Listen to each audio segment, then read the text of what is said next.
Welcome to the world of probiotic foods. This is Cultured Food Life with your host, Donna Schwenk.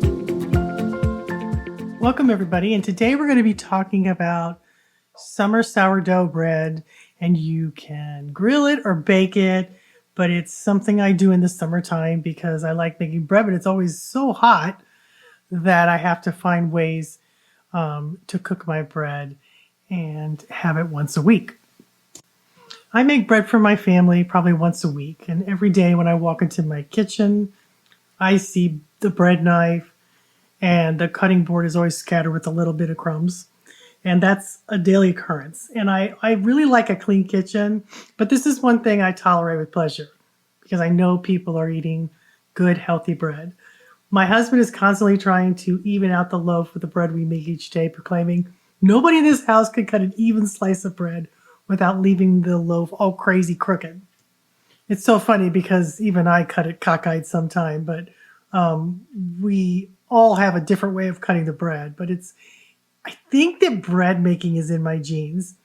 And I think it has been imprinted in me from my great-grandma that I never met, but I've heard a lot about her. And it all started for me when I was 12 years old. I was on a mission to make my own bread. My mom wasn't really a bread maker. She didn't even really like cooking, but I loved it so much. And I was so fascinated by bread making. And I had heard stories about my great-grandma, Susan Brandon, who lived on Cape Sable Island in Nova Scotia. It was a tiny island where she raised, oh my gosh, was it 6 kids? And her husband was a fisherman and a sea captain who had been killed in the Halifax explosion. A cargo ship caught on fire. It was during the war, and he jumped on board to take it out of the dock, and in the process, he was killed.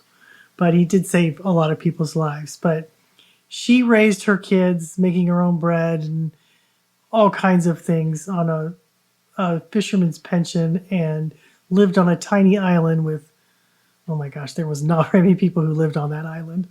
But she did it, and she was an incredible baker, an incredible woman. And my mom and dad would take us to the house where she had lived every summertime. And it's still in the family to this day. And I would lay in those feather beds reading Anne of Green Gables and Little House on the Prairie books. And I spent many a day down on the shore because it was right on the water, because it was an island, dreaming of making and eating foods like the heroines in these classic children's books. And I loved my grandma's kitchen. She always had jars of homemade foods and cookies for the grandkids. And food was very, very different on this tiny island. We ate mostly fish since it was plentiful, but my grandpa could make a mean sandwich. And when I was tired of fish, I felt very special that he would bake me a sandwich when all my cousins were outside playing. And I remember this one sandwich that he called a bologna trovi, and he would get this big thing from the deli at the island where they would make it themselves. And he would slice me a piece of this meat and put onions and mustard on it on my grandma's bread. And it doesn't sound like much, but it was like one of the best sandwiches ever. It was all homemade, all of it. Even the meat was homemade, but it was a wonderful experience for me to eat my grandma's cooking and my grandma's bread. And it was actually the grandma before her, my great-grandma, that was really a fantastic bread maker. So since, we always had, lots of time to play. So one day when we had come home, I had announced to my mom that I was going to make my own loaf of bread all by myself. And I did just that with my own first attempt being a success, and I was very hooked. It was called Sally Lunn bread. She was also a famous person during the Civil War, and I even wrote a blog about her, but she was the reason I wanted to do it. She had made bread for all of the men who were out on the front lines, and she actually got killed. A bullet went through the door, the keyhole, and hit her in the back while she was cooking and killed her. But they have her whole house as a memorial to her, and this is This is somewhere in the east. I don't remember which. I think it's close to Virginia, maybe Pennsylvania. I'm not sure where it is, but I remember looking at the memorabilia and the house and thinking, I want to do something important with my life. I want to do something that, she fed all those men by helping her sister who was having a baby and making food for the soldiers. And I always thought it was so, it just gave me a thrill to think of, maybe I could use cooking to help make people's lives around me better, cooking for my family, cooking for other people. And that has come to full fruition. So when I made my first bread loaf, I was so hooked because it tasted so good and it was so satisfying. And often I have found that the things that we do when we're young, the things that excite us, are some of the things that we wind up doing with our lives that are important. And this was just the beginning for me of understanding how much I could make and nourish my family with my own hands. And my love of bread making has evolved through the years. I wanted to find the healthiest bread because, there's a lot of junk out there now. And this is when I found myself, looking for bread recipes, looking for ways to make it healthier. And that is when I found sourdough. To say that my ever bubbly sourdough culture as a family member is really an understatement. It has been a constant companion for the last, oh my gosh, how many years has it been? Over 20 years. And has made me hundreds of loaves of bread. It has nourished my body and soul in many ways I never imagined.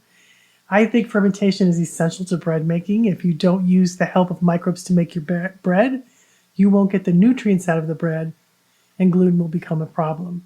Using a sourdough culture and the slower fermentation will change the bread, reduce the problems with gluten that so many people struggle with.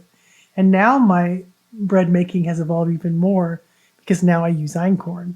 And I have an einkorn starter. The process of billions of microbes infusing your bread changes everything. Flour and water and over themselves cannot sustain you, but you put those two ingredients together with the sourdough culture and you unlock the vitamins and minerals that are bound up in the grains.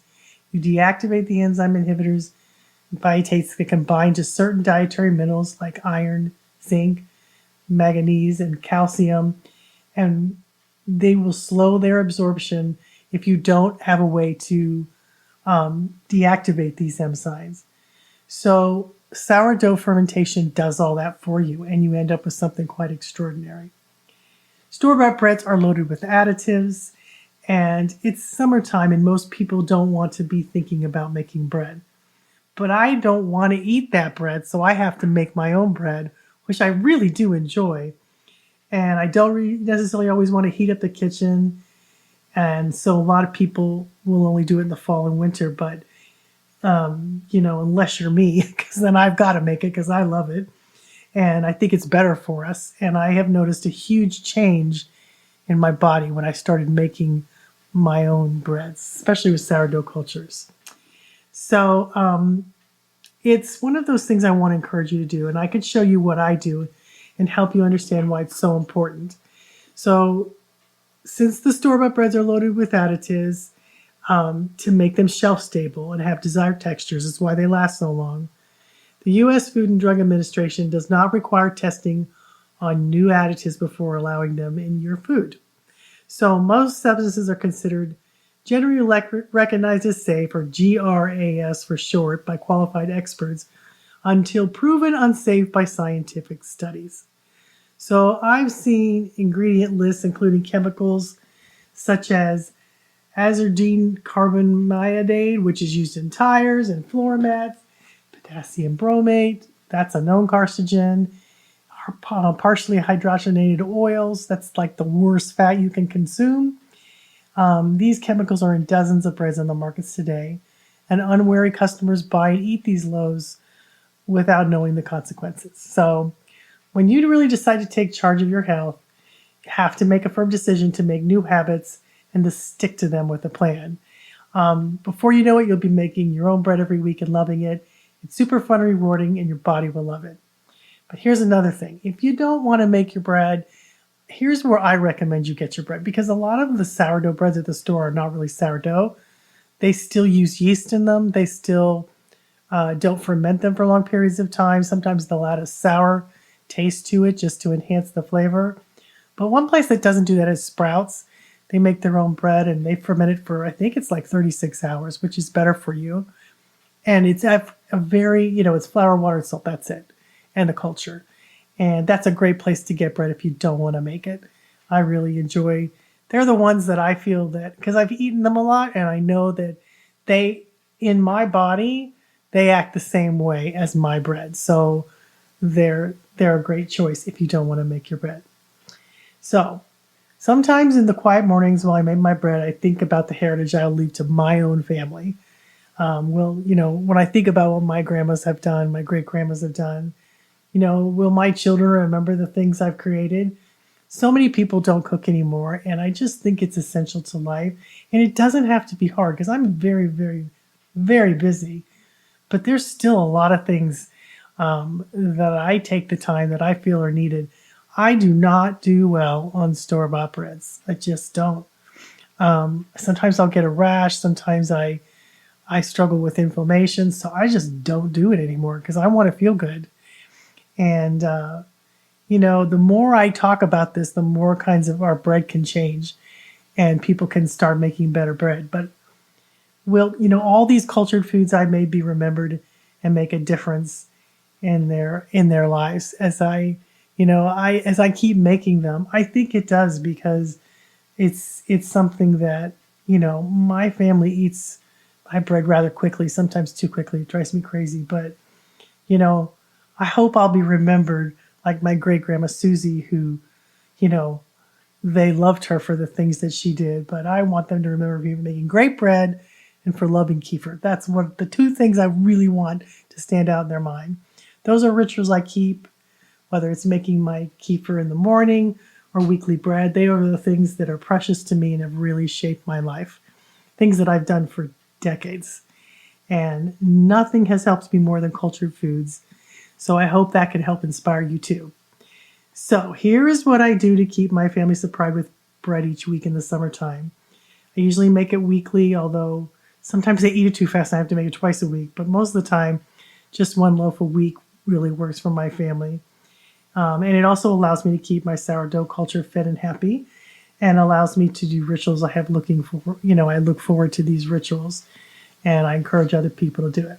Okay, so number one, pick the coolest day to make your bread. And when you look at the week, look at the one that's the coolest.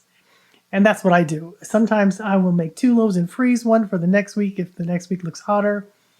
But I put it on my calendar. Sometimes I can't do it on that day, but usually I pick one day a week. Sometimes I'll, like I said, make a double loaf, but I always pick the coolest day.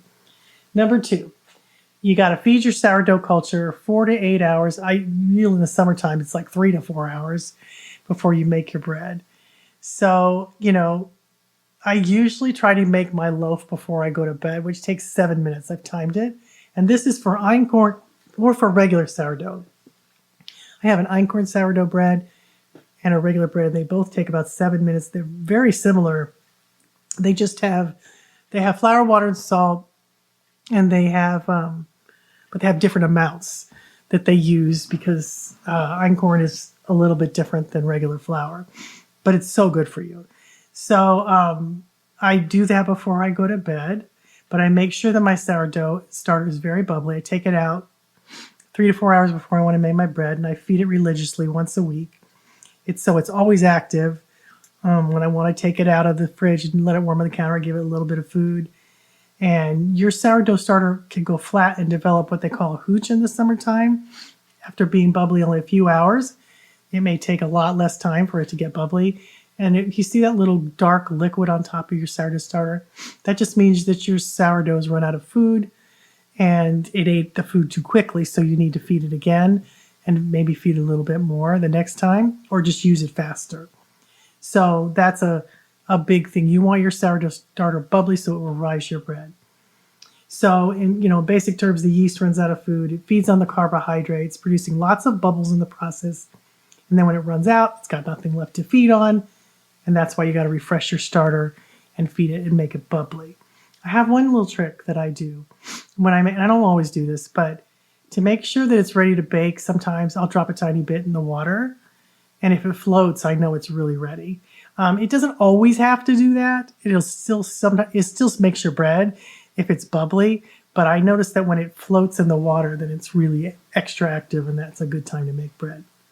So number 3, pick a recipe. Once the starter is ready, I usually do either my overnight sourdough bread. I have an einkorn sourdough bread. They're both overnight.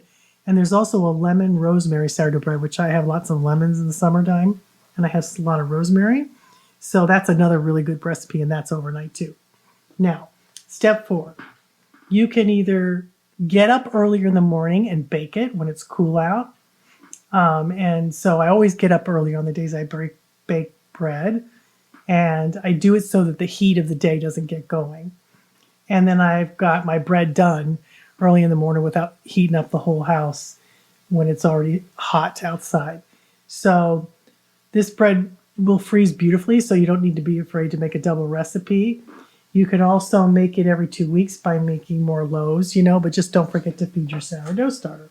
Now, on many, many occasions, well, actually yesterday, I baked my bread on a grill. I have a Traeger grill, or it kind of works like an oven. So, but even a regular grill can make great sourdough bread.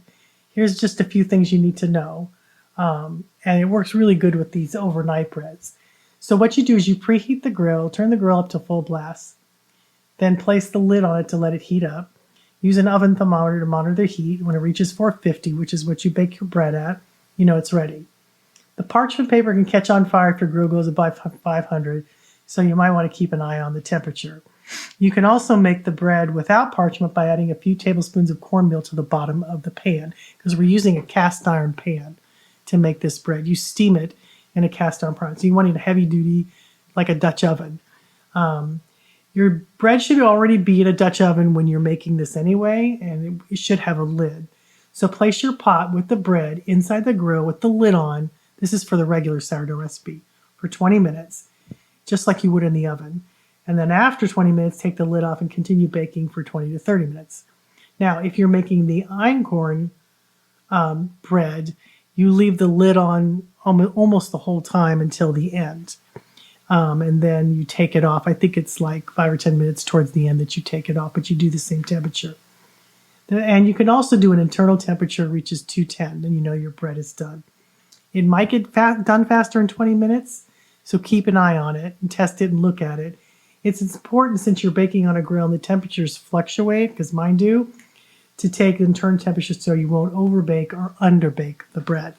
So a good thermometer is important for that. You just stick it in the bread. But wait to see, don't do it right in the beginning. Wait till it's almost fully done.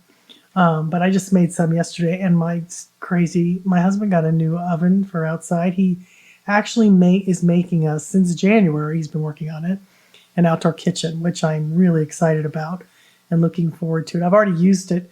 Half of it's done, over half of it's done.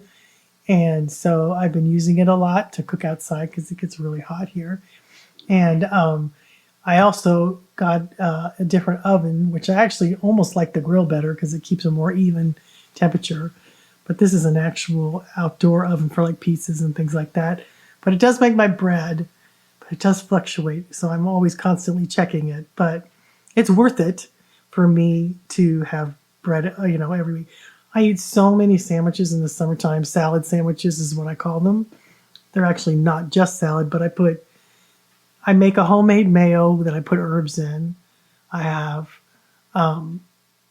lettuce, tomato, pickles, cucumbers, sometimes sprouts, cheese, sometimes turkey. I try to put a little bit of protein on there. And it is just, I had it yesterday, and I had it the day before that. It's just so fast and easy, and the bread's so good. And the good thing is you can even make einkorn is a different type of wheat if you're not familiar with it. And I've been making loaves that aren't sourdough in the oven too, because einkorn has a different type of gluten. You guys, they added gluten when they started to crossbreed bread, flour. They would add more gluten to make it rise higher. So einkorn wheat is 12,000 years old. Oldest wheat there is. and the one that everybody used back in the day. I mean, for years. And then when they crossed it with goat grasses to cause for a higher yield, because einkorn didn't always give a high yield, they changed the gluten and added more of it. And I think that's why a lot of people struggle nowadays with that. Whereas einkorn has a completely different type of gluten in it.